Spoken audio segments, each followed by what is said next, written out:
प्रश्न है, एक ही वृत्तांत मिश्रित कोणों का मान समान होता है। चैप्टर 7 का पढ़ना है। वृत्तांत का क्या अर्थ होता है? ये एक वृत्त है, वृत्त का केंद्र है O, वृत्त चाप APB, APB इस वृत्त चाप के द्वारा केंद्र पर बना हुआ जो कोण है वो AOB होगा, और शेष परिधि का कोण है वो ACB होगा, ACB और ADB। ये दो कोण है, ये हम लोग का शेष परिधि का कोण है, यह वृत्तांत का कोण है। प्रदत्त, पहले हम प्रदत्त लिखते हैं, प्रदत्त में लिखेंगे ACB, एंगल ACB और ADB।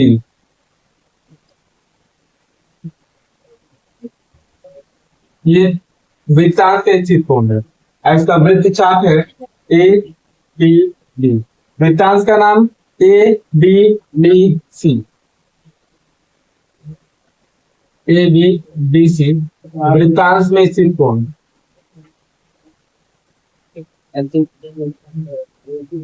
वृत्तांत में स्थित कोण है।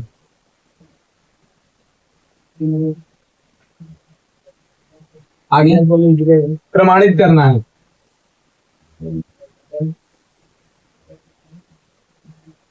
प्रमाणित करना है कि किताब में थोड़ा बड़ा लिखा होगा, इसे शॉर्ट में कर देते हैं। बस दो ही चीज प्रमाणित करना है कि ये दो एंगल बनने हैं, बराबर होंगे, ACB और ADB। जो एंगल बना हुआ है दोनों एंगल बराबर होगा, ACB जो बराबर है ADB का। रचना,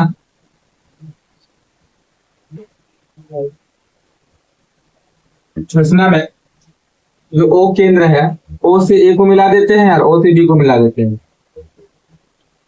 OA मिला दिए, OB मिला दिए, इससे केंद्र का कोण बन गया जिसका नाम है AOB। ये केंद्र का कोण है। OA और OB को मिलाया, दोनों को हम लोग मिला दिए। जब मिलाते हैं तो मिलाने के बाद एक केंद्र का कोण बन गया, इसका नाम है AOB। ये इसके कैसे करिएगा? प्रमाण।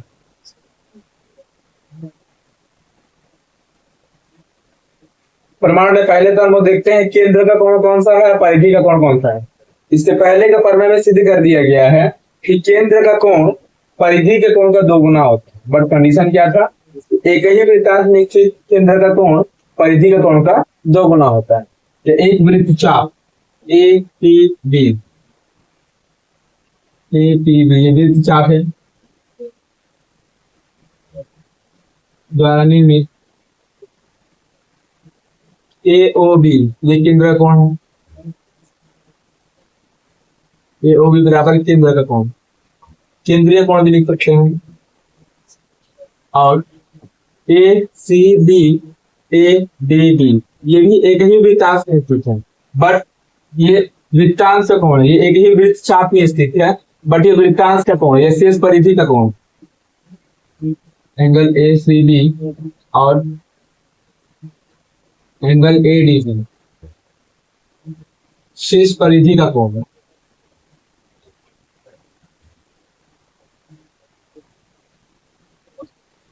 ये शेष परिधि का कोण है।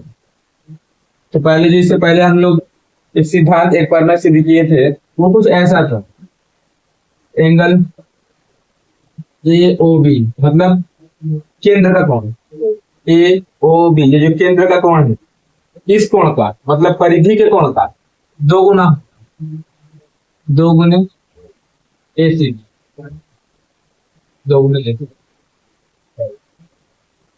तो ये केंद्र का कोण है, तो ये परिधि का कोण और ये भी परिधि का कोण है, ये और ये दोनों ही परिधि का कोण है।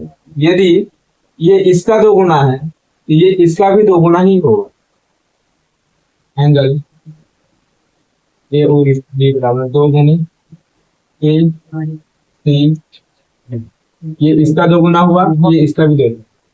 देखना ये है ये इसके बराबर है, ये इसके भी बराबर है, मतलब 2ACB बराबर AOB, 2ADB बराबर AOB, दोनों का मान AOB ही है, तो दोनों आपस में बराबर हो जाएगा। ये 2 ACB बराबर 2 AD बराबर किधर भी 2 है इधर भी 2 है, इनटू गुना में है तो कट गया, इसलिए एंगल ACB बराबर एंगल ADB, मतलब एक ही वृत्तांत में से कोणों का मान समान होता है, ये हम लोगों ने प्रूव कर दिया।